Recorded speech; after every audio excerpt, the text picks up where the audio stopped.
नमस्कार, मैं हूं आपके साथ बरखा शर्मा। देश के सबसे पसंदीदा डिबेट शो राष्ट्रवाद में आपका बहुत स्वागत है। राष्ट्रवाद में आज बात महाराष्ट्र में मचे राजनीतिक संग्राम की करेंगे।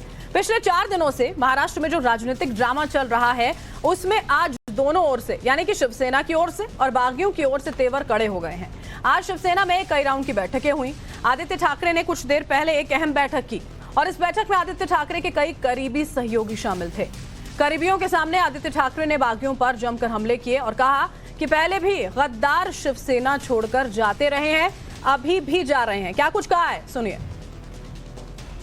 त्यांच्यावर किती बोलायचं, काय बोलायचं हा एक प्रश्न आहे। कारण किती किंमत द्यायची त्या अशा लोकांना जे स्वतःची किंमत लावून विकत तिथे गेलेले आहेत, विकून गेलेले आहेत, त्यांना आपण किती किंमत द्यायची हा एक मोठा प्रश्न आहेच। पण मला आठवतं जेव्हा हे सगळं सुरू झालं, विधान परिषदेचं जेव्हा मतदान होतं, सचिन भाऊ आपल्याला पण माहिती आहे, आपण राऊत साहेब आपण जेव्हा सगळे काउंटिंगला गेलं तेव्हा ही हलचल थोडी सुरू झाली। मुख्यमंत्री महोदयांच्या कानावर ऐकू आली, माझ्या कानावर ऐकू आली, आम्ही थोडं चाचपणी करत होतो। पण मूळ मुद्दा हाच राहतो की त्यावेळीचा एक प्रसंग आम्हाला जो 15 ते मला वाटतं की 17 वर्ष झाली असतील, एक गद्दार आधी फुटलेले। और देखिए, इससे पहले आज सबसे पहले महाविकास अघाड़ी की बैठक हुई थी। बैठक में शरद पवार मौजूद थे। उद्धव ठाकरे इस बैठक में वीडियो कॉन्फ्रेंसिंग के जरिए जुड़े थे। बैठक के बाद संजय राउत बाहर निकले, बड़ा बयान दिया और कहा कि बागी विधायकों को मौका दिया लेकिन अब बहुत देर हो चुकी है, अब लड़ाई सदन और सड़क पर होगी। हम हार मानने वाले हैं, हम जीतेंगे, फ्लोर ऑफ द हाउस पर जीतेंगे। जिसको हमारा सामना करना है मुंबई में आ सकते हैं। उनको हमने मौका भी दिया वापस आने का। अब मुझे लगता है टाइम निकल चुका है, अब हमारा चैलेंज आप आइए। और वीडियो कॉन्फ्रेंसिंग से शरद पवार के साथ बैठक के बाद उद्धव ठाकरे ने उसके ठीक बाद एक और अहम बैठक की। इस बैठक में महाराष्ट्र के सभी जिला प्रमुखों को बुलाया गया था। बड़ी संख्या में लोग भी पहुंचे थे। इस बैठक में उद्धव ठाकरे ने बागियों को अपने असली तेवर दिखाए। बागियों और उनके नेता एकनाथ शिंदे पर चुन चुनकर उन्होंने हमले किए। उद्धव ने बागियों को चुनौती दी और कहा कि अगर मैं काबिल नहीं हूं तो पद छोड़ने को भी तैयार हूं। मेरे बाद पार्टी चलाकर दिखाएं आप लोग। अगर सत्ता आती है जाती है, लेकिन हम आखिरी तक लड़ते रहेंगे। उन्होंने यह भी कहा कि मैंने वर्षा छोड़ा लेकिन विश्वास नहीं छोड़ा है और जिस तरह से बगावत हुई वो बिल्कुल भी ठीक नहीं। शिंदे को अच्छा मंत्रालय दिया गया लेकिन उसके बावजूद भी उन्होंने धोखा किया और शिंदे के बेटे भी शिवसेना पार्टी से सांसद हैं और ये बात उन्होंने एक बार फिर से दोहराई कि मैं आखिरी दम तक लड़ूंगा। इधर देखिए, उद्धव ठाकरे मुंबई से बागियों को चुनौती दे रहे थे, दूसरी ओर बागी विधायक अपनी ताकत भी दिखा रहे थे। शिवसेना के जिन बागियों की संख्या कल 37 थी, आज वो 38 हो गई है। शिवसेना विधायक दिलीप लांडे आज गुवाहाटी पहुंचे, एकनाथ शिंदे के कैंप में वो भी शामिल हो गए और इस बीच ये भी खबर आई कि एकनाथ शिंदे मुंबई के लिए रवाना हुए हैं, लेकिन थोड़ी देर बाद ये स्पष्ट हो गया था कि बागियों का केंद्र भी फिलहाल गुवाहाटी ही रहने वाला है। हर दिन की तरह एकनाथ शिंदे कैंप ने आज फिर से बागियों की तस्वीर जारी की, लेकिन देखिए इस तस्वीर में सिर्फ 24 विधायक दिख रहे हैं। सवाल बागियों पर उठा कि आखिर बाकी जो विधायक हैं वो तस्वीर में नजर क्यों नहीं आए। और देखिए, शिंदे गुवाहाटी से रवाना हुए थे, ये बातें जरूर यहाँ पर सामने आई थी, लेकिन उस बात का जो स्थिति थी वो थोड़ी देर बाद जो है वो क्लियर हो गई थी। और इसी बीच देखिए, महाराष्ट्र विधानसभा के अंदर कानूनी लड़ाई भी शुरू हो चुकी है। शिवसेना विधानसभा के डिप्टी स्पीकर से 16 बागी विधायकों की सदस्यता रद्द करने की मांग कर चुकी है। एकनाथ शिंदे ने ट्वीट कर कहा कि उन्हें डराने की कोशिश न की जाए। शिवसेना की मांग को काउंटर करने के लिए देखिए, शिंदे कैंप ने डिप्टी स्पीकर को चिट्ठी लिखी है और इस चिट्ठी में 37 शिवसेना एमएलएज के हस्ताक्षर का दावा है। चिट्ठी में लिखा गया है कि एकनाथ शिंदे हमारे नेता हैं और शिंदे कैंप ही असली शिवसेना है।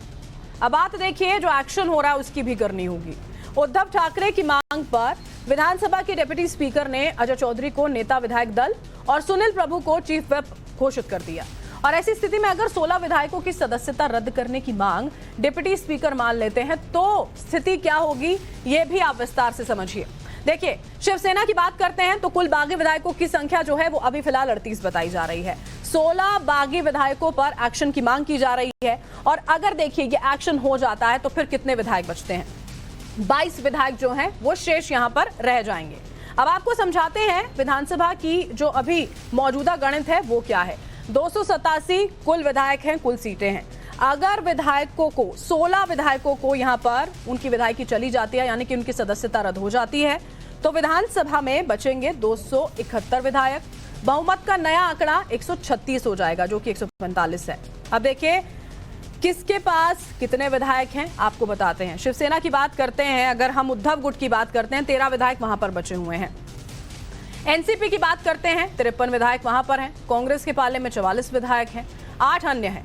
विधायकों का समर्थन यहां पर अगर हासिल हो जाता है अन्य का, 16 विधायकों पर अगर एक्शन हो जाता है और अगर 22 विधायक लौट जाते हैं तो महाविकास अघाड़ी के पास कुल 140 विधायक हो जाएंगे। जबकि बागियों पर अगर एक्शन हो जाता है तो बहुमत का आंकड़ा, जो हम आपको लगातार बता रहे हैं कि अगर बागियों पर एक्शन हो गया 16 बागियों पर, तो बहुमत का आंकड़ा जो है वो कम होगा, 136 हो जाएगा, यानी कि उद्धव ठाकरे की सरकार बच जाएगी। लेकिन ये मुमकिन कितना है, सवाल सबसे बड़ा यही है। और आज के कुछ मुख्य सवाल जिनको लेकर हम हाजिर हैं वो ये कि क्या अब सड़क और सदन में महाराष्ट्र का रण होने जा रहा है।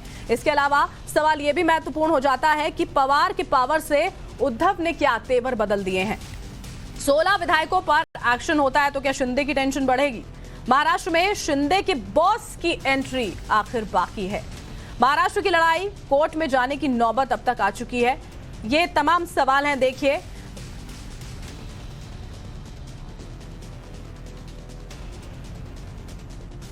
और देखिए लगातार खास मेहमान जो हैं वो हमारे साथ बने हुए हैं, उनका तारुफ आपसे करा दें। हर्षवर्धन त्रिपाठी वरिष्ठ पत्रकार इस वक्त हमारे साथ जुड़े हैं। प्रीति पांडे हैं राजनीतिक विश्लेषक, जुड़ चुकी है हमारे साथ। श्याम रावत है नेता एनसीपी के। संजय द्विवेदी शिवसेना का पक्ष रखेंगे। कपिल मदान राजनीतिक विश्लेषक हैं और संविधान के जानकार एडवोकेट अश्विनी दुबे हमारे साथ हैं। और इस वक्त सबसे पहले रुख दीपक केसरकर का करना चाहेंगे, शिवसेना के बागी विधायक जो हमारे साथ जुड़ चुके हैं। दीपक जी, स्वागत है आपका टाइम्स नाउ ऑफ भारत पर। सर, बहुत सारे सवाल यहां पर खड़े हुए हैं अभी फिलहाल। मौजूदा स्थिति क्या कहती है सर? कितना बड़ा आंकड़ा इस वक्त शिंदे गुट के पास है? गुवाहाटी में आप लोग इतने लंबे वक्त से मौजूद है, कहा तो ये जा रहा है कि आंकड़ा 45 पार जा पहुंचा है सर। हमारे पास तो वैसे 50 से ज्यादा विधेयक हैं। 38 of them are elected on party symbol. Rest are independent who are supporting सेना।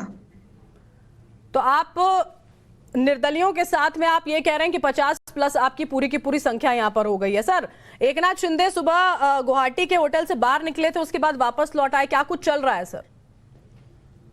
देखिए, जो भी गलत चीजें चल रही है महाराष्ट्र में, उसको तो जवाब देना ही पड़ेगा। क्योंकि अगर 16 लोगों जब हमारी पार्टी रजिस्टर होती है तो पार्टी के कितने मेंबर हैं वो भी उसके आता है।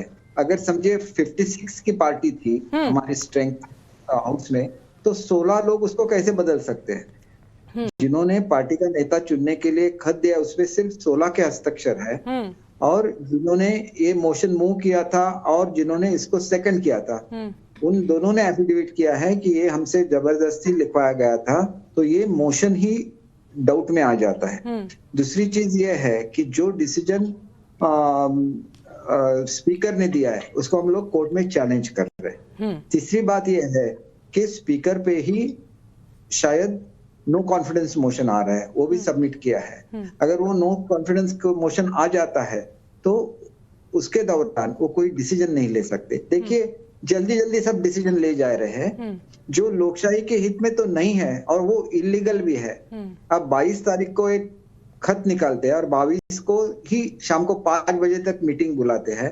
Maharashtra is equivalent to 3 European countries madam. उसमें आने के लिए भी उनको 13-14 घंटे लगेंगे। अगर मुंबई में आना है कार लेके तो भी 14 घंटा लगेंगे। तो आप कैसे बोल सकते हैं कि आप हाजिर नहीं थे और आपको डिस्क्वालीफाई किया गया? और दूसरा ऐसा है कि ये जो एंटी डिफेक्शन लॉ है, इसका बेसिक इंटेंशन, जब आप वोट करते हैं पार्टी के व्हीप के विपरीत तो आप डिस्क्वालीफाई हो जाते हैं, ना कि आप कोई मीटिंग अटेंड करने से डिस्क्वालीफाई हो जाते हैं। तो जो भी पावर छोटा सा रह गया अभी एनसीपी के पास, उसका वो मिसयूज कर रहे हैं। अब मुझे ये भी कहना है कि चेयर के तरफ मुझे पूरा रिस्पेक्ट है। वो चेयर डेप्यूटी स्पीकर का चेयर है, लेकिन उनको ये इजाजत नहीं है कि वो किसी भी पॉलिटिकल पार्टी के साथ कुछ डिस्कस करे। दीपक जी, अभी फिलहाल मौजूदा स्थिति में तो जिस लीगल और इलीगैलिटी की बात हो रही है, दोनों तरफ से किसी का कितना सेंस बनता है ना, ये समझना अपने अपने पक्ष के हिसाब से समझा यहाँ पर जा रहा है। बिल्कुल, हमारे साथ हर्षवर्धन जी जुड़े हुए हैं। दीपक जी, वो एक सवाल आपसे करना चाहते हैं। हर्षवर्धन जी। दीपक जी, देखिए, सबसे बड़ा सवाल यही है कि आप लोग ये सारे जो जिसको हम कहते हैं ना कि छोटे छोटे पॉइंट्स हैं किसी के पक्ष में, ये सब तो चलेंगे, इसकी लड़ाई भी होगी विधानसभा में, कोर्ट में। असली सवाल ये है कि आप लोग मुंबई आने से इतना क्यों डर रहे हैं? जवाब जल्दी से दीजिएगा केसरकर जी। देखिए, डरने की बात ही नहीं है। यहाँ पे एक तो राउत ऐसे बोलते हैं कि हम सड़क पे उतर के लड़ाई करेंगे, वो यहाँ पे मसल पावर यूज करने की बात कर रहे हैं, और दूसरी जगह बोल रहे हैं कि हम लोग आ जाए महाराष्ट्र में। क्यों आ जाए? ताकि हम लोग वहां आए, आप आपकी मसल पावर दिखाए और हम दबाव डाले, तो ये हमको बिल्कुल मंजूर नहीं है। आप ही के सहयोगी रहे हैं दीपक जी, बहुत बहुत शुक्रिया, आप हमारे साथ जुड़े हैं। उन्होंने तो पहले कहा था कि आकर आप बातचीत कर लीजिए, और उनका यह भी कहना है कि आपने बातचीत नहीं की तो अब कोई विकल्प नहीं बचा है। बहुत बहुत शुक्रिया, आप हमारे साथ जुड़े। हमारे साथ खास मेहमान लगातार बने हुए हैं, हमारे सहयोगी ग्राउंड से एक एक रिपोर्ट हम तक पहुंचा रहे हैं। अमित, साथ ही साथ में शिवानी और गौरव हमारे साथ जुड़ चुके हैं, उनका रुख करेंगे। सबसे पहले अमित, आपके पास आना चाहती हूँ। अभी फिलहाल मौजूदा एक्शन गुवाहाटी में क्या है? एकनाथ शिंदे वापस होटल पहुंच चुके हैं, क्या कुछ हो रहा है?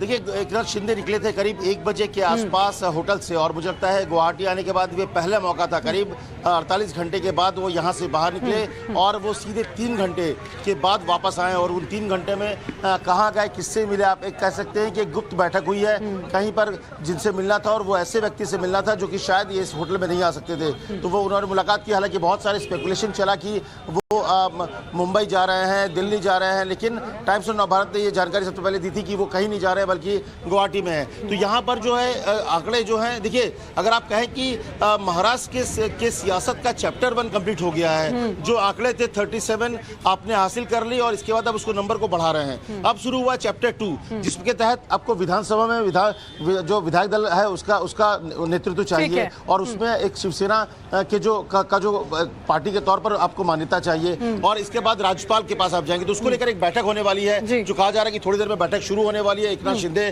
के नेतृत्व में, जिसमें यह तय करना है कि राज्यपाल को जो चिट्ठी लिखनी है, जिसमें समर्थन वापसी के बाद बहुमत साबित करने को कहा जाएगा, तो वो चिट्ठी क्या होगी, चिट्ठी लिखने में भी इतना समय यहाँ पर देखिए हमें तो जा रहा है, पता नहीं क्या कुछ सोच रहे हैं वहां पर जो शिंदे गुट के विधायक हैं। वापस हम लौटेंगे। शिवानी, बैठकों का दौर मुंबई में आज भी जारी रहा है, बहुत सारे बयान सामने आए। 6:30 बजे एक और महत्वपूर्ण बैठक, क्या जानकारी?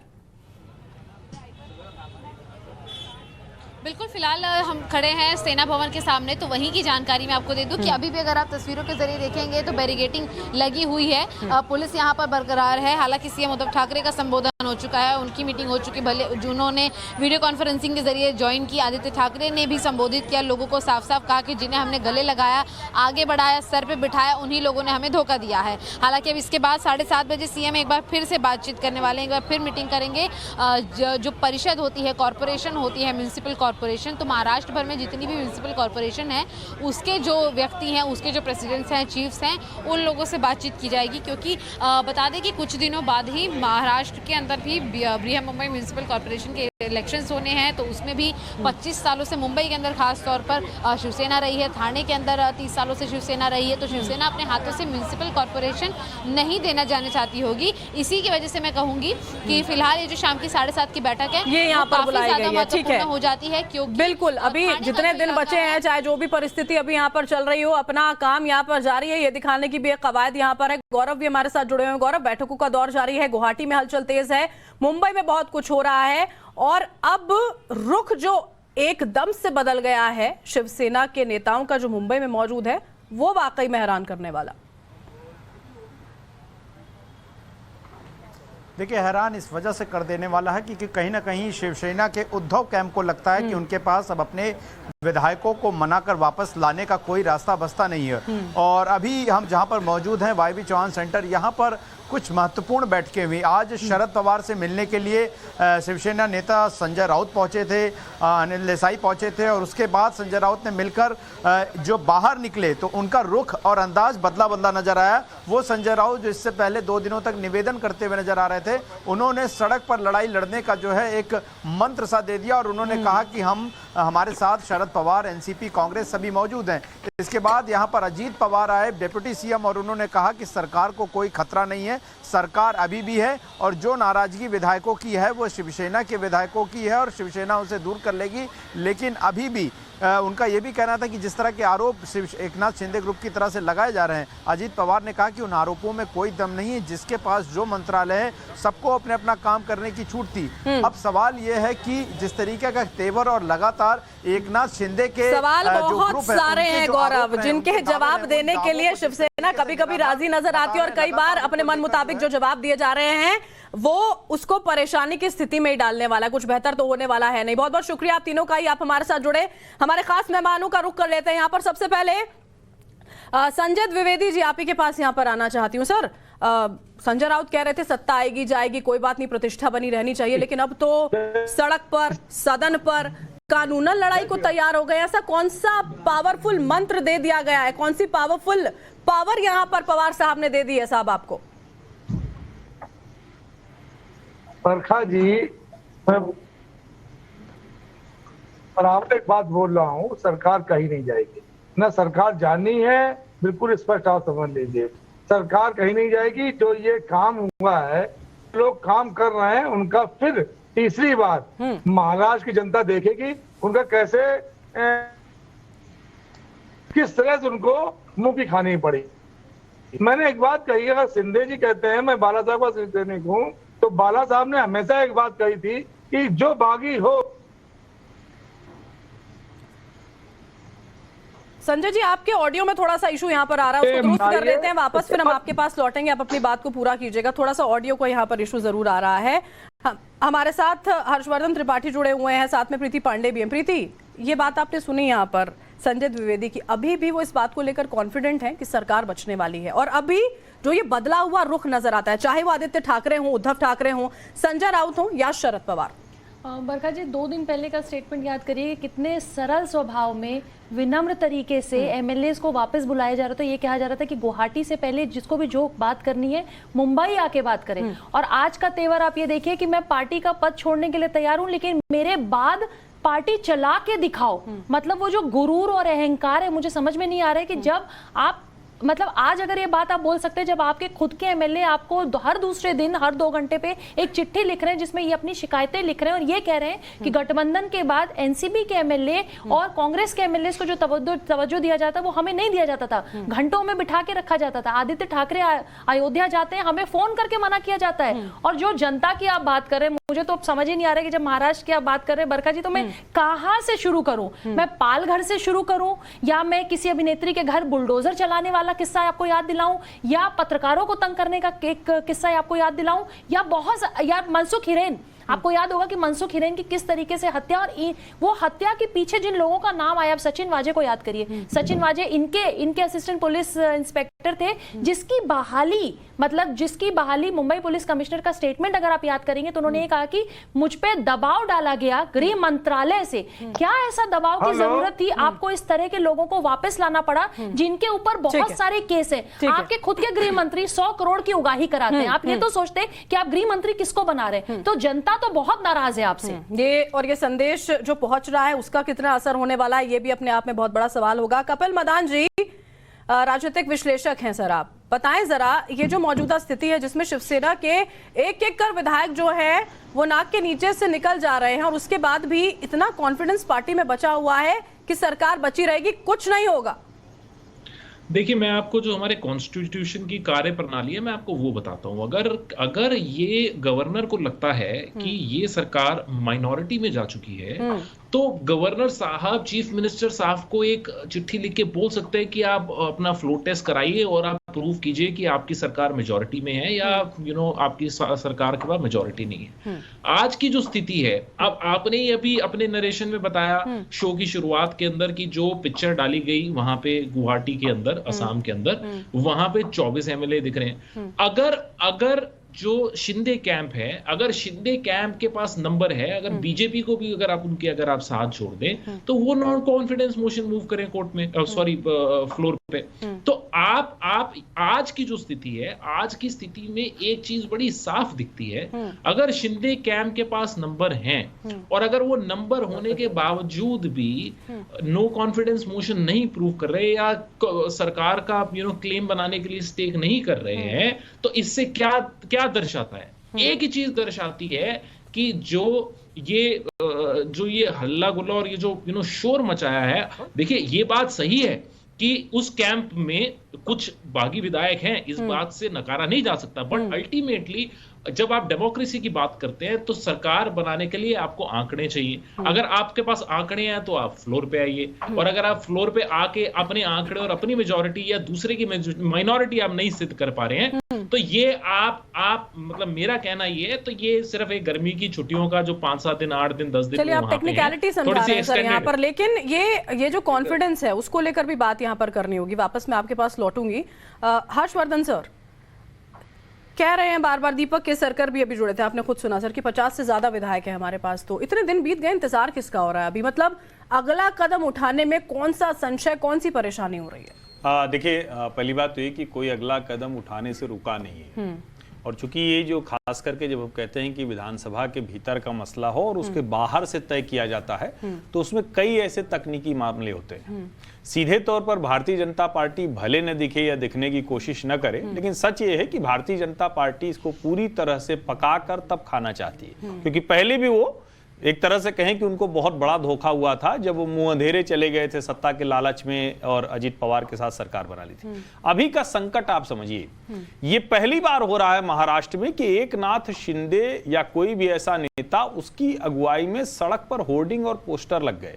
ये पहली बार हो रहा है कि ठाकरे परिवार की ये स्थिति तक नहीं रह गई कि कोई निकल के, आपको कोई एक बड़ा चेहरा दिख रहा है जो आके कहे कि एकनाथ शिंदे की हैसियत नहीं कि वो यहां आ जाए। संजय राउत भी जो बोल रहे हैं, वो बोलते हुए देखिए वो कह रहे हैं कि अगर ये स्थिति आ गई तो हम निपट लेंगे, क्योंकि उनको पता है कि मुंबई ठाणे में से जो ठाणे का इलाका है वहां तो किसी की सचमुच हैसियत नहीं कि एकनाथ शिंदे को कुछ बोल दे। दूसरा, जो ये विधायक हैं, जो शिवसेना के विधायक हैं वो भी, और जो निर्दलीय विधायक हैं वो ताकतवर विधायक हैं, उसमें बहुत बड़ी संख्या है, लेकिन इन सब को पता है कि डिप्टी स्पीकर के पद पर शरद पवार के आदेश का इंतजार किया जाएगा, और इसी वजह से वो जारी कर दिया गया कि शिवसेना का नया नेता होगा, ये विधायक अयोग्य हो जाएंगे। अब ये मामला कोर्ट में जाने वाला है।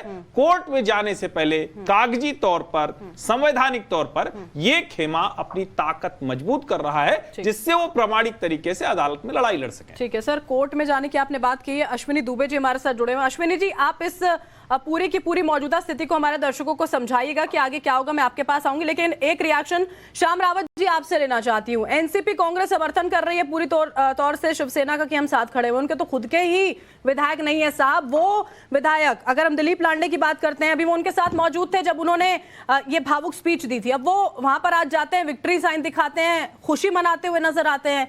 एनसीपी क्या करने वाली है? बहुत बहुत शुक्रिया बरका जी। एनसीपी महाराष्ट्र की राजनीति में हमेशा बढ़ चढ़ के काम किया एनसीपी ने, और हम पूरी तरह से, महाविकास आघाड़ी पूरी तरह से महफूज है। इस सरकार को कोई खतरा नहीं। जहां तक रहा, अजीत दादा पवार जी, हमारे आदरणीय शरद पवार जी ने कहा कि हम अंतिम दम तक आदरणीय उद्धव जी ठाकरे का साथ देंगे, और हमारे सारे विधायक, कांग्रेस के सारे विधायक आज भी उद्धव जी ठाकरे के साथ है, और हमारी सरकार के पास पूरी बहुमत है। आज भी हम सरकार में हैं। जो लोग यहाँ से सूरत से गुवाहाटी गए हैं और जाके 3 से 4 दिन हो गया, आंकड़ों का बल दिखाते हैं, कभी 30, कभी 21, कभी 32, कभी 35, कभी 37, कभी 38, कभी 42। इन सब चीजों का विश्लेषण तभी होगा जब हमारे विधानसभा के डिप्टी स्पीकर नरहरि जी ने कहा कि इन सबको मान्यता तभी मिलेगी जब वो गुवाहाटी से मुंबई आएंगे और उनका परेड होगा, सामने सामने सब खड़े होंगे, उनकी सिग्नेचर की वेरीफाई होगी, तब उसका जाके मोशन तैयार होगा। तब तक आज तक हम अभी भी दावा करते हैं कि हमारी सरकार है और महफूज है, और ये सारी देश की जनता जानती है कि आदरणीय शरद पवार जी हमारे देश के गद्दार नेता है। अगर उन्होंने सवाल देखिए श्याम जी, सवाल उसी बात को लेकर है कि आखिर ये कॉन्फिडेंस, ये दावा आप अब तक कैसे कर पा रहे हैं सर? 55 के करीब तो शिवसेना के ही विधायक हैं, जिनमें से 50 से ज्यादा वो कह रहे हैं कि वहां बैठे हुए हैं। वापस मैं आती हूँ आपके पास, रुकिए। अश्विनी जी भी हैं सर, मैं उनसे भी एक रिएक्शन ले लेती हूँ, फिर मैं वापस आपके पास लौटूंगी। अश्विनी जी, अभी आप आंकड़ा देख रहे हैं, अब ये कह दिया गया है कि 16 विधायक जो है उनकी विधायकी रद्द कर दी जाए। अभी मौजूदा स्थिति में ये दांवपेच जरा हमें समझाइए, क्या ये पूरा का पूरा मामला सीधा कोर्ट ही पहुंचने वाला है? देखिए, सबसे पहले ये जो कहना है कि डिस्क्वालिफिकेशन की जो पावर है स्पीकर के पास, नो डाउट कॉन्स्टिट्यूशनली आर्टिकल 174 में स्पीकर के पास या in the absence of speaker deputy speaker के पास असेंबली में पावर से कोई डिस्क्वालिफिकेशन की पिटीशन डिसाइड कर सकता है। लेकिन सुप्रीम कोर्ट में Shri Ram Pala Saheb Patil versus Karnataka legislative assembly में 3 जजेस ने स्पीकर के रोल को डिफाइन और कहा स्पीकर का डिसीजन आर्बिट्री नहीं होना चाहिए, पॉलिटिकली मोटिवेटेड नहीं होना चाहिए, और ये भी नहीं लगना चाहिए कि all of a sudden political pressure के तहत एक्शन लिया। माने वो ट्रांसपेरेंट होना चाहिए, जुडिशियस होना चाहिए, और ये लगना चाहिए कि इसमें प्रॉपर टाइम दिया। तो ये कहना कि इमीडिएटली वो डिस्क्वालिफिकेशन डिसाइड कर देंगे, पावर्स हैं, लेकिन वो जुडिशियसली करेक्ट होना चाहिए। ये एक बात, तुरंत पिटीशन डालते ही नहीं डिस्क्वालिफिकेशन होगा, नोटिस होगा। पॉइंट 1। पॉइंट 2, 33 विधायकों ने लिख करके सदन में स्पीकर को दिया है कि हम जो मौजूदा शिवसेना है उस शिवसेना के 37 विधायक के लिहाजा हम मेजॉरिटी हैं आउट ऑफ 56 एमएलए। तो दूसरा, जब तक उनके पास एक पेपर है और उसकी जेन्युइनिटी क्लियर नहीं हो जाती है कि वो सही है कि नहीं है, तब तक उस पर तो सवाल उठ ही रहे हैं अश्विनी जी। जो है वो भी अंडर चैलेंज है। थर्ड पॉइंट जो आता है वो 4 बेसिक कार्डिनल प्रिंसिपल। पहला प्रिंसिपल ये है किसी भी केस में कि अगर क्वेश्चन आता है कि इनकम्बेंट गवर्नमेंट एंजॉय करती है support majority of the members जो है उनका या ना, वो एक सोल प्रोग्रेटिव गवर्नर का है, ना वो स्पीकर का प्रोग्रेटिव है ना किसी और, ये उनका। दूसरा, अगर गवर्नर के सेटिस्फैक्शन में ये आता है कि जो इनकम्बेंट गवर्नमेंट है वो एंजॉय कर रही है सपोर्ट, और वो भी beyond judicially manageable standards of rate, क्या जो अभी चल रहा है गुड़ागड़ित कि 22 इधर चले गए, 12 इधर चले गए, 16 को हटा देंगे, तो ये जुडिशियली मैनेजेबल स्टैंडर्ड्स। तीसरा, test at the earliest governor अपने सोल प्रोग्रेटिव अभी करवा सकते हैं अगर लगता है कि मेजॉरिटी नहीं हो रही है, और वो लेटर कोई आता है तो उस पर भी करवा सकते हैं। तो इसलिए इतना जल्दी नहीं है कि विधानसभा में एकनाथ शिंदे गुट को हटा देना। तो जुडिशियसली भी, कॉन्स्टिट्यूशनली भी, लीगली भी और मोरली भी। जो मतलब हर्षवर्धन सर, ठीक है अश्विनी जी, ठीक है हर्षवर्धन सर, मतलब ये जो शिंदे गुट है वो उद्धव गुट के लिए मुश्किल खड़ी कर सकता है, पहला सवाल ये। और दूसरा ये सर, अश्विनी जी कह रहे हैं कि पॉलिटिकली मोटिवेटेड नहीं होना चाहिए। सर ये कैसे होगा? आप खुद कह रहे थे ना एनसीपी का डिप्टी स्पीकर है। नहीं, ये सवाल बार बार उठता है, और मुझे लगता है कि जब हम चुनाव सुधार, जो ये सारी प्रक्रिया है, इसके सुधार की बात करते हैं, दल बदल कानून के सुधार की बात करते हैं, तो अब ये भी तय करना पड़ेगा कि क्या स्पीकर की पोस्ट पर बैठा हुआ व्यक्ति किसी पार्टी से इस तरह से संबद्ध रहे तो उसको ये अधिकार देना चाहिए क्या? ये बहुत बड़ा सवाल है, मुझे लगता है ये आगे जाएगा। लेकिन इतना मैं जरूर कह दूं कि शिंदे गुट जिस तरह से, और देखिए अगर आप ध्यान से पूरी घटनाक्रम को देखें, जिस तरह से गायब हुए, और सबसे जो रोचक बात है कि जिस दिन ये गायब हुए उसके ठीक एक दिन पहले 56वां वर्धापन दिवस था, यानी 56वां जो उनका सालाना जलसा होता है वो दिन था, और उसके पहले बड़ी सुंदर सी तस्वीर आई थी आदित्य ठाकरे और उद्धव ठाकरे के साथ। इसका मतलब क्या हुआ? इसका मतलब यह है कि एकनाथ शिंदे ने बहुत फुल प्रूफ इंतजाम किए हैं और वो एक कागज जुटा रहे हैं। ये आप देखिए जो डिप्टी स्पीकर से पत्राचार हो रहा है वो सब आगे इस सब में जाएगा। और देखिए यहां जो सबसे बड़ी बात है कि डिप्टी स्पीकर की भाषा बदलती है, जैसे संजय राउत और शरद पवार बयान बदलते हैं। जब पवार साहब ने कहा यह शिवसेना का अंदरूनी मसला है तो डिप्टी स्पीकर की तरफ से कोई बयान नहीं आया। जब पवार साहब ने कहा कि हम अब उद्धव के साथ हर तरह से हैं, संजय राउत ने कहा कि ये हम इसको निपट लेंगे, सड़क पर भी होगा, तो बयान बदल जाता है, वो कहते हैं कि हमने मान्यता दे दी। तो इतने दिनों तक मान्यता क्यों नहीं दे पाया? और सबसे बड़ी जो बात है, जो लोग कह रहे हैं कि ये मुंबई क्यों नहीं आ रहे हैं, शिवसेना विधायकों का दस्तखत जब नहीं था तो नेता कैसे बदल दिया गया? बेसिक में दिक्कत है, शिवसेना बुरी तरह से फंस रही है। क्या कहेंगे आप संजय जी? जो यहां पर बात कही गई है हर्षवर्धन जी की ओर से, उस पर भी आप अपनी प्रतिक्रिया दीजिएगा और यह भी बताइएगा कि आपको नहीं लगता थोड़े से कंफ्यूज हो गए हैं आप लोग? संजय माफ कीजिए, उद्धव ठाकरे ने वर्षा छोड़ दिया, उसके बाद वो ये कहते हैं कि वर्षा छोड़ा है, सरकारी आवास छोड़ा है, हिम्मत नहीं छोड़ी, विश्वास नहीं छोड़ा। आप खुद कंफ्यूज हैं या जनता को कंफ्यूज करना चाह रहे हैं? क्या क्या स्ट्रैटेजी चल रही है सर? जनता को कंफ्यूज करना चाहते हैं, जो कंफ्यूज करने वाले हैं वो जनता को कंफ्यूज कर रहे हैं। अगर उनके पास, मैं स्पष्ट बात कहता हूँ, यहाँ कोई युद्ध तो होना नहीं है कि हम आपस में युद्ध करें। भाई अगर हमारे पास विधायक होंगे, जैसे 169 विधायक हैं, हमारे पास विधायक होंगे तो हम सरकार बनाएंगे, आपके पास विधायक होंगे तो आप सरकार बनाएंगे। अब बीजेपी अगर इसके बाद तो कर रही है, इस चीज को सरकार बनाना चाह रही है और सिंधिया जी को मुख्यमंत्री बनाना चाह रही है, तो बीजेपी सामने आना चाहिए। बीजेपी पीछे से क्यों बात कर रही है, मैं अभी तक ये नहीं समझ पा रहा हूँ। ये क्या मतलब है? भाई आप सामने भी नहीं आना चाहते, आप सरकार बनाना चाहते हैं, आपको सामने आना चाहिए, आपको बोलना चाहिए सामने, आपको अपना पावर दिखाना पड़ेगा। बोलना चाहिए। आज जो छिपे छिपे जो काम कर रहे हैं, सूरत में चले गए आप, अब चले गए असम में चले गए, वहां भी आप सरकार है। दूसरी तरफ आप नाटकबाजी करते घूम रहे हो पूरे देश सामने कि साहब मेरा इससे कोई मतलब नहीं। अरे तो मतलब नहीं है तो क्या पागल होगा सिंधे साहब? यही सर, एक सेकंड उन्हें पूरा कर रहे दीजिए, फिर आप बिल्कुल बोलेगा प्रीति। सबसे बड़ी दिक्कत ये हो रही है कि ना तो भारतीय जनता पार्टी बोलना चाहती है। भाई 2014 से पहले मुझे बता दीजिए कि किस गवर्नमेंट को इस तरह से गिराया जाता था। इवन अटल बिहारी वाजपेयी जो हमारे पूर्व प्रधानमंत्री जी है, उनसे कहा गया सरकार बना लीजिए, एक वोट का मामला था, वो भी चाहते 4 वोट इस्तीफा दिलवा के बन जाते वो, लेकिन नहीं।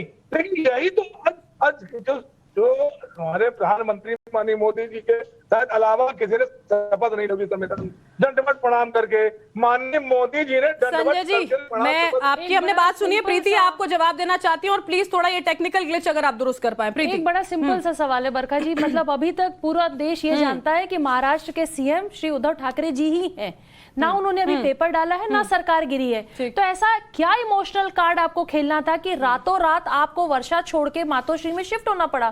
क्यों, किस लिए? अगर आप इतने कॉन्फिडेंस से 2 दिन पहले तो आप हाथ जोड़ के अपने एमएलएस को बुला रहे हैं, और सबको छोड़िए, संजय राउत जी का बयान है जिसपे पटोला साहब कांग्रेस के जो नेता वो नाराज हो गए। उन्होंने कहा कि अगर हमारे एमएलएस को गठबंधन से प्रॉब्लम है तो हम गठबंधन से बाहर भी आ सकते हैं, संजय राउत जी ने बोला है, उनका बयान है। मतलब एक गठबंधन में आप हैं, आप महागठबंधन में रहने की मतलब आप इसका कॉन्फिडेंस दिखा रहे हैं, और आपके ही नेता संजय राउत ये कह रहे हैं कि हम उससे बाहर निकलना चाहते हैं। निकल सकते हैं अगर हमारे एमएलए चाहें, लेकिन आप आके वापस बात करिए। आप निकले क्यों? आपको क्या जरूरत है सीएम हाउस से बाहर जाने के लिए? आप सिटिंग एमएलए हैं, आप सिटिंग सीएम है, आपको चुना है लोगों ने, चुना है, चाहे जैसे भी आप उस कुर्सी पे हैं। जरूरत क्या थी? अपने घर में जाने में कोई बुराई नहीं है। कैसी बात कर रहे हैं आप? कैसी बात? तो भाई साहब एक सेकंड, तो ये स्टेटमेंट नहीं देना चाहिए। श्याम रावत जी, हाँ बताएं आप, श्याम रावत जी जवाब दीजिए आप, फिर मैं आगे बढ़ूंगी। हाँ, महाराष्ट्र की जनता हमेशा उद्धव जी का सम्मान करते आई है। अच्छा, आपको लगता है, देखिए श्याम रावत जी, महाराष्ट्र की जनता उद्धव जी का सम्मान करती आई है, आप लोग ये भी कह रहे हैं कि भीड़ जुट गई थी। सर, आपको मेजॉरिटी सदन में साबित करनी होगी। सवाल सबसे बड़ा ये है, नंबर्स का सवाल है, नंबर्स का गेम है। तो हमारी तैयारी है ना मैम, बरखा जी, हमारी तैयारी है। आप आइए, आप सदन में आइए, आप गुवाहाटी से आइए मुंबई की तरफ। अच्छा। जो भी समझौता है, जो भी बातचीत सामने करेंगे, हम तो वही चाहते हैं। आप आइए तो सही, हम तो आइए सही, आप अपनी मेच्योरिटी दिखाइए फ्लोर पर, फ्लोर टेस्ट होना चाहिए, आप आइए, हम तो वही चाहते हैं। और अभी जिस तरह शरद पवार जी ने कहा, शरद पवार जी कहा कि हम आज भी ताकत के साथ खड़े हैं उद्धव जी के साथ। अच्छा, तो हमारे गठबंधन में कोई प्रॉब्लम नहीं। और जहां तक पीटी जी ने कहा हमारे महाविकास आघाड़ी के बारे में, पीटी जी को मैं बताना चाहता हूँ कि सन 2019 में जिस परिस्थिति में महाविकास आघाड़ी का गठबंधन हुआ था, वो सबसे आदरणीय और सबसे महत्वपूर्ण गठबंधन था। अच्छा, ताकि सुप्रीम कोर्ट ने भी कोविड काल था, आप लोग उस गठबंधन की कितनी इज्जत रख रहे हैं ये भी तो देखिए। एक रिएक्शन देखिए हर्षवर्धन, बिल्कुल प्रीति, एक रिएक्शन में हर्षवर्धन जी से ले लूं। श्याम जी, आपको हर्षवर्धन जी भी एक जवाब देना चाहते हैं। हर्षवर्धन जी, नहीं, मैं तो कह रहा हूँ ना कि उद्धव जी की हालत क्या हो गई है। गाने की 2 पंक्तियां हैं कि जितनी चाबी भरी राम ने उतना चले खिलौना। यहाँ जितनी चाबी भरी पवार साहब ने उतना ही चल पाते हैं उद्धव। कैसे चला पाएंगे सरकार? पार्टी भी नहीं चला पाएंगे। और यही बात एकनाथ शिंदे और उनके सारे साथी विधायक कह रहे हैं कि आपको एनसीपी की बात समझ में आती है, आपको कांग्रेस की बात समझ में आती है, अपने शिव सैनिकों की बात नहीं समझ में आती। ये तो असली मुद्दा तो यही है ना। आपकी पावर हमारे आदरणीय पवार साहब की पावर ही बताएगी कि आने वाले समय अरे नहीं, उनकी पावर तो हम सब मान ही रहे हैं, पहले भी किया है, लेकिन मुख्यमंत्री की पावर होनी चाहिए। देखिए ना, मुख्यमंत्री नहीं कर पा रहे हैं। उन्होंने क्या कहा था कि हम उनके साथ में, उनके समर्थन में। ठीक है श्याम जी, मैं वापस आपके पास लौटती हूँ। प्रीति, आप क्या कहना चाह रही हैं? प्लीज आप बोलें। देखिए, मेरा सिर्फ ये कहना है कि अगर आज शिवसेना के इतने बड़े नंबर्स में एमएलए बरखा जी अगर नाराज हैं और वो अपनी चिट्ठियों पे लिख रहे हैं कुछ चीजों को, अगर पार्टी शिवसेना, मैं सिर्फ एनसीपी कांग्रेस की बात नहीं करी, सिर्फ शिवसेना की बात करी हूँ, सबको पता है कि आदरणीय बाला साहेब की वो पार्टी शिवसेना एक हिंदुत्व के एजेंडे पे काम करती थी। आपने जब महागठबंधन किया, आपने बहुत सारे ऐसे फैसलों का विरोध किया, सरकार का भी, केंद्र सरकार को, और देश के बहुत सारे ऐसे फैसलों के विरोध में आप आए जिससे शिवसेना नाराज हुई। तो आपको उस पर भी काम करने की जरूरत। और एक चीज और बरखा जी, डायनेस्टी रूल, जिसके फादर सीएम थे, उसका बेटा सीएम रहे, उसकी 3 पीढ़ी सीएम रहे, जरूरी नहीं है। शिव सैनिकों की ये पार्टी, और अगर इतने बड़े नंबर पे गुवाहाटी में शिव सैनिक बैठे हैं तो वो भी असली शिव सैनिक है, आप उनको नकली कहकर निकार नहीं सकते। चलिए कपिल मदान, आप ये बताइए, शिव सैनिकों का जो वहां पर शिंदे गुट बैठा है, उनका ये कहना है कि पहले तो आप बातचीत करने की बात कर रहे थे, अब तो डराने की कोशिश की जा रही है। ये जिस भाषा का इस्तेमाल शिवसेना के बड़े बड़े नेता कर रहे हैं कि आप आ जाइए, सड़क पर देख लेंगे, लड़ाई सड़क पर होगी, अब उसको लेकर भी सवाल ये उठ रहे हैं कि अब आप तो डराने धमकाने पर आ गए हैं साहब। ये आरोप तो वो पहले ही लगा रहे थे। देखिए बरका जी, ये एक बात बड़ी क्लियर है कि जो सरकार मेजॉरिटी में है या सरकार माइनॉरिटी में है, आंकड़े हैं या नहीं है, इसका फैसला सड़क पे नहीं हो सकता। इसका फैसला होने की सिर्फ और सिर्फ एक ही जगह है, और वो है फ्लोर ऑफ द हाउस। मेरे यहाँ पे साथी वकील अश्विनी दुबे जी भी बैठे हैं, और अश्विनी दुबे जी ने एक बात करी कि गवर्नर डिसाइड करेंगे। गवर्नर भी ये डिसाइड नहीं करते कि कौन मेजॉरिटी में है, कौन माइनॉरिटी में है। अगर गवर्नर को लगता है कि सरकार के पास शायद मेजॉरिटी नहीं है, तो गवर्नर सिर्फ फ्लोर टेस्ट को कॉल कर सकता है, चीफ मिनिस्टर साहब को बोल के कि आप फ्लोर टेस्ट कराइए और अपनी मेजॉरिटी साबित करिए। कोर्ट भी मेजॉरिटी और माइनॉरिटी नहीं साबित करेगी, कि कोर्ट भी सिर्फ ये देखेगी कि भैया जो फ्लोर टेस्ट हो, जो फ्लोर टेस्ट ठीक से हो, किसी तरीके का वायलेंस ना हो, किसी तरीके का इंटिमिडेशन ना हो, और सरकार का जो हमारे कोर्ट्स हैं, सुप्रीम कोर्ट है, हाई कोर्ट है, उनका भी रोल बहुत ही लिमिटेड है। दूसरी चीज स्मिता जी ने यहाँ पे एक बात करी कि उद्धव जी ने पहले बंगला क्यों छोड़ दिया, अगर वो इतने कॉन्फिडेंट है। तो मैं यहाँ पे सिर्फ एक ये चीज बताऊंगा। आपने ये भी देखा कि बीजेपी ने किस तरीके से सुबह 5 बजे सत्ता के लालच में सरकार बनवाई, और वो सरकार का क्या हाल हुआ वो हमने देखा। अगर आप इन दोनों की तुलना करें कि जो उद्धव ठाकरे ने किया और जो देवेंद्र फडणवीस ने किया, तो मुझे ये लगता है कि अगर किसी शिव सैनिक, अगर उनकी किसी भी पार्टी के लोगों ने सवाल उठाए हैं उनके नेतृत्व पे, तो उन्होंने एक अपनी लीडरशिप क्वालिटी को दिखाते हुए, अच्छा ठीक है, अच्छा आप ये भी समझिए कपिल मदान जी, एक बात आप ये भी समझिए, इसी बीच माफ कीजिएगा, एक बड़ी खबर दरअसल आ रही है। डिप्टी स्पीकर के खिलाफ अविश्वास प्रस्ताव जो है वो, उससे जुड़ी हुई बड़ी खबर आ रही है। शिंदे कैंप ने अविश्वास प्रस्ताव पारित कर दिया है डिप्टी स्पीकर के खिलाफ। बड़ी खबर इस वक्त की हम आपको बता रहे हैं। एनसीपी के डिप्टी स्पीकर और अब शिंदे कैंप ने अविश्वास प्रस्ताव पारित यहां पर कर दिया है। ये बड़ी खबर इस वक्त की हम आपको बता रहे हैं। हर्षवर्धन सर, डिप्टी स्पीकर के खिलाफ अविश्वास प्रस्ताव अब शिंदे कैंप की ओर से, देखिए बहुत एक तरह से कहें कि उनके लिए अब जरूरी हो चला था, क्योंकि ये उस कुर्सी पर बैठे हुए अगर निर्णय लेते, और स्पीकर का निर्णय आखिरी निर्णय होता है, क्योंकि उसके बाद वो मामला राज्यपाल या अदालत जाएगा, तो उससे पहले वही। और ये ठीक बात है, कपिल ठीक कह रहे थे कि सब कुछ तय फ्लोर ऑफ द हाउस में होना है, लेकिन अगर वो कुर्सी संदेह के घेरे में आई तो क्या नया विधानसभा अध्यक्ष चुना जाए, इसकी भी बात होगी। और वो विधानसभा अध्यक्ष चुने जाते वक्त ही तय हो जाएगा कि सरकार अल्पमत में है या बहुमत में। ठीक है हर्षवर्धन सर, वापस मैं आपके पास लौटती हूँ। शिवानी हमारे साथ जुड़ गए। शिवानी, डिप्टी स्पीकर के खिलाफ अविश्वास प्रस्ताव शिंदे कैंप का।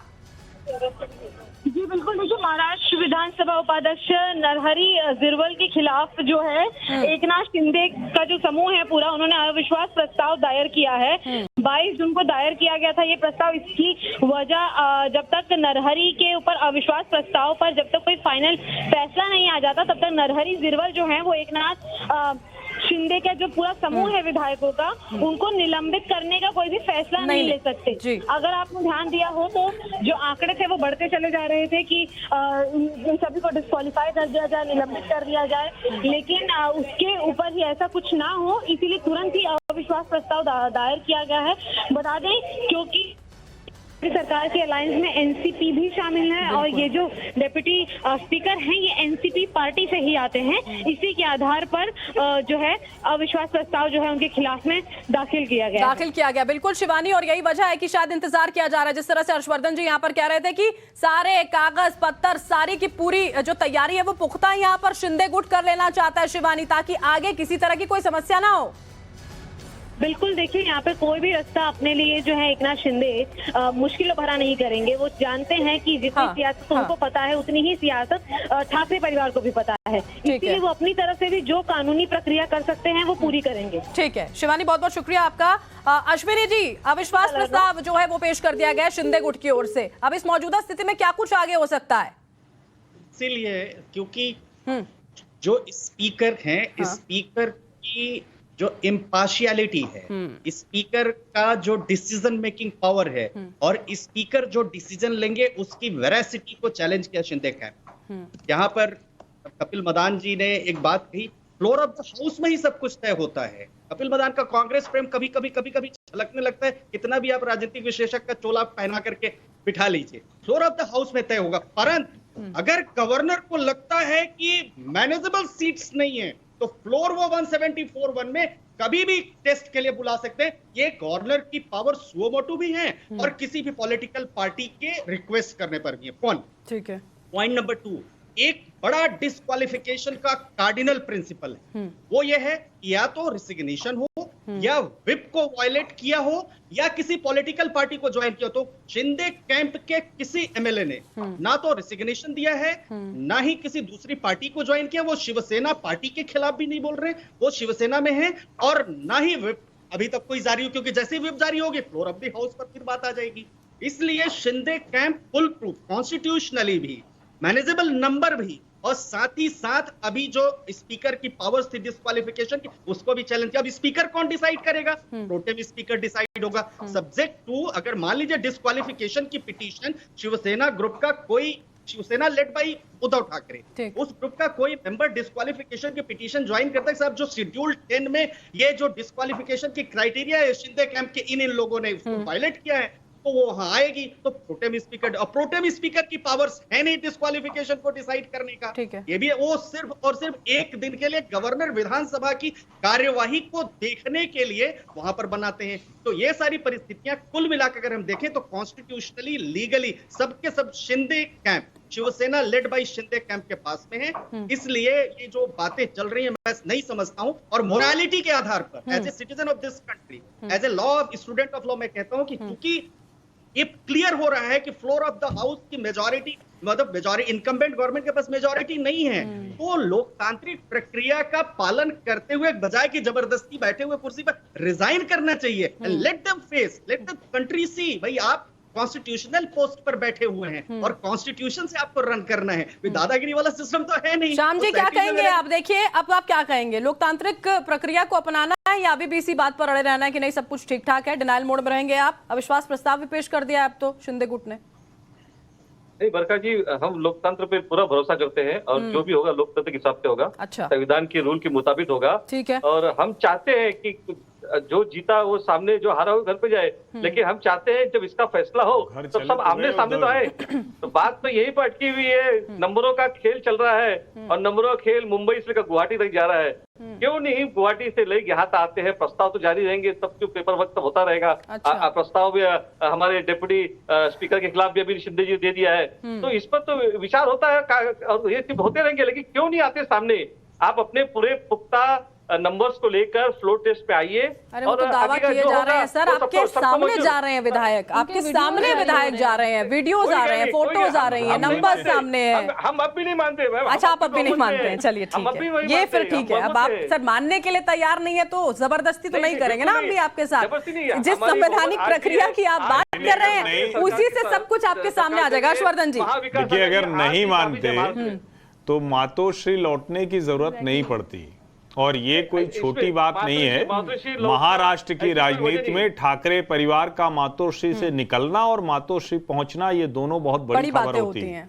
और आप बार बार ये बात थोड़ा सा धीमे स्वर में कहिए, क्योंकि पहली बार है कि शिवसैनिक उतर भी नहीं रहा है सड़कों पर, क्योंकि शिवसैनिक खुद इस बार नहीं तय कर पा रहा है कि उस सेकुलर गठजोड़ वाली सरकार के साथ खड़ा हो, या फिर जो कह रहा है कि हम हिंदुत्व के मुद्दों पर बात कर रहे हैं। कोई भी हो, सारे के सारे महाविकास आघाड़ी के साथ है, सारे के सारे। आप सर, आपके कॉन्फिडेंस की मैं बात देती हूं शिवसेना के साथ होगा या महाविकास आघाड़ी के साथ? सर, मैं हर्षवर्धन सर, मैं फिर भी बोलूंगी कि एनसीपी हो, कांग्रेस हो, चाहे शिवसेना हो, जो बयानबाजी अभी हो रही है उसकी वाकई में क्या कॉन्फिडेंस आप लोगों का है? बहुत बहुत शानदार सर। हमारे साथ सुनिए प्रीति जी, एक बात मुझे आप समझाइए जरा।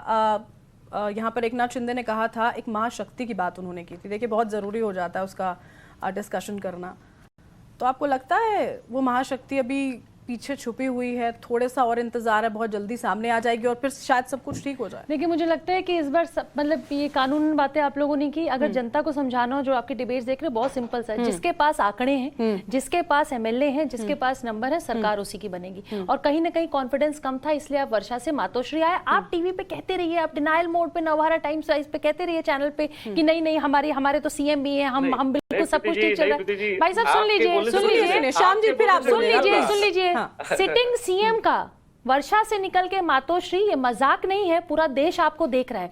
अगर आप कॉन्फिडेंस थे कि आपके पास एमएलए हैं तो आप मातोश्री कभी नहीं लौटते, क्योंकि जो आज का तेवर है कि मेरे बाद पार्टी चला के दिखाओ, ये तेवर अगर आपका उस दिन भी रहता, कहीं ना कहीं कॉन्फिडेंस की भी कमी थी और आपके पास पूरी ये न्यूज थी कि आपके इतने एमएलए गुवाहाटी जा चुके हैं और बहुत सारे एमएलए जाने वाले। और रही बात जो आपने महाशक्ति की बात की, देखिए जो पिछली बार हमने पहले भी ये तमाशा देखा है महाराष्ट्र में, अब फटाफट सीएम बनना, फिर कुर्सी से हटना, बहुत सारी चीजें हुई। इस बार वो जो महाशक्तियां काम कर रही हैं, वो कहीं ना कहीं वो जब तक पूरी तरीके से पुख्ता 360 डिग्री एंगल पे सारी चीजें ठीक नहीं होंगी, तब तक वो दावा नहीं ठोकेंगी। आपको भी हर्षवर्धन जी, आपको ऐसा लगता है कि बीजेपी को कहीं ना कहीं ये डर है कि अगर ये विधायक भी वापस आते हैं, पलट ना जाए, कुछ और स्थिति ना हो जाए, और उनके लिए शायद यहाँ पर बीजेपी के लिए सब कुछ अपने हिसाब से करना इसलिए भी मुश्किल रहा सर, क्योंकि तीन राजनीतिक पार्टियां थी, कितने कितने लोगों को तोड़ते, इसलिए अंतर्विरोध का इंतजार था, ये सब होने का इंतजार किया गया। हर्षवर्धन जी, तौर पर कहा जाता है ना कि दूध का जला छाछ भी फूंक फूंक कर पीता है, यहाँ तो छाछ से जले हैं।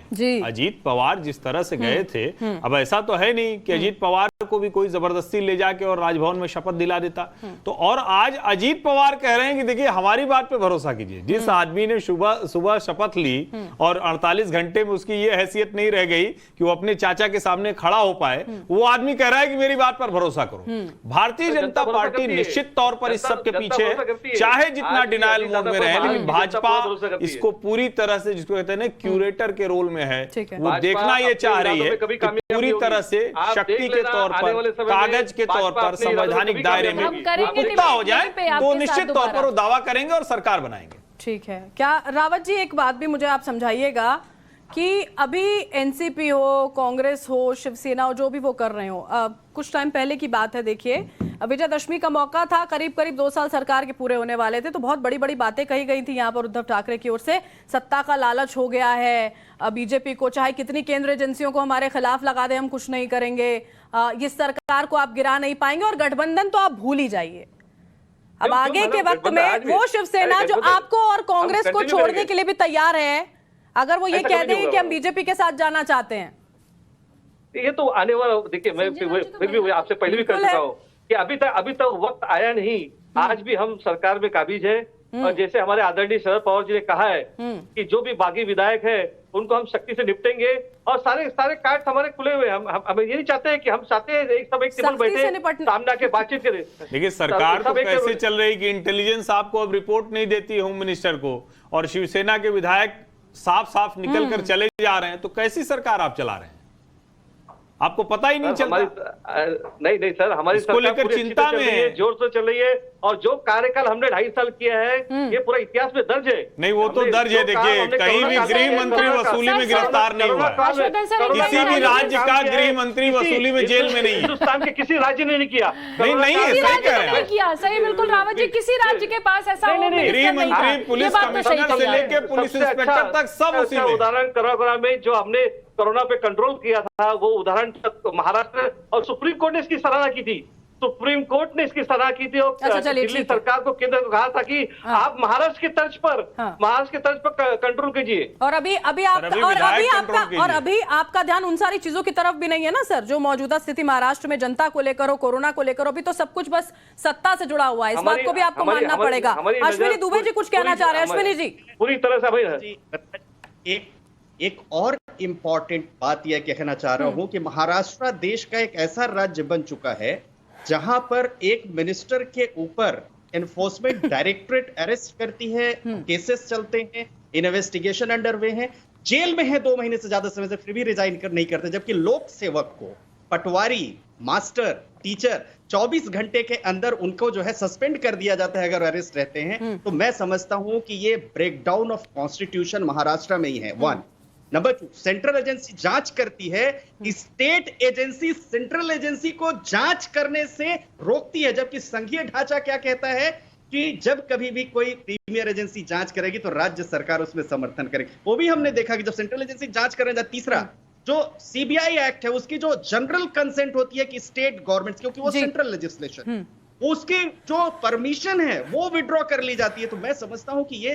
Breakdown of constitution and constitutional machinery ऐसे एग्जाम्पल महाराष्ट्र में ही देखने को मिलते हैं। हर्षवर्धन जी, समय की थोड़ी सी कमी है, आप मुझे बताइए, बार बार ये कहा जा रहा है कि अश्विनी जी ने शायद नहीं बताया, एक बाला साहब ठाकरे की शिवसेना और अभी की शिवसेना, सर उद्धव ठाकरे के बिना, ठाकरे परिवार के बिना शिवसेना वही होगी जो रही है दशकों से? नहीं, वो तो शिवसेना नहीं रही बाला साहब के जाने के बाद ही। उद्धव ठाकरे के रहते ही वो शिवसेना रह पाई क्या? न तो हिंदुत्व के मुद्दे पर, न मराठी स्वाभिमान के मुद्दे पर, किसी भी मुद्दे पर शिवसेना नहीं रह गई। तो निश्चित तौर पर शिवसेना के अस्तित्व को लेकर बहुत बड़ा खतरा है। और जो उद्धव जी कह रहे हैं उससे भी मैं सहमत हूं कि मेरे बाद पार्टी चलाकर दिखाओ, लेकिन अभी की स्थिति में तो पार्टी चलेगी तो, लेकिन बिना ठाकरे परिवार के, यही सबसे बड़ा सवाल है। और यही सबसे बड़ा सवाल लगातार बना हुआ है कि अगर उद्धव ठाकरे नहीं होंगे तो शिवसेना क्या वही शिवसेना होगी जो दशकों पहले बाला साहब ठाकरे की ओर से बनाई गई थी, अपनी विचारधारा के साथ चलाई गई थी, भले ही उसके साथ समझौता करने के पूरे प्रयास किए गए और उसका नतीजा ही शायद अब ये सामने। बहुत बहुत शुक्रिया आप सभी का, आप हमारे साथ जुड़े, इस डिबेट में हिस्सा यहां पर लिया।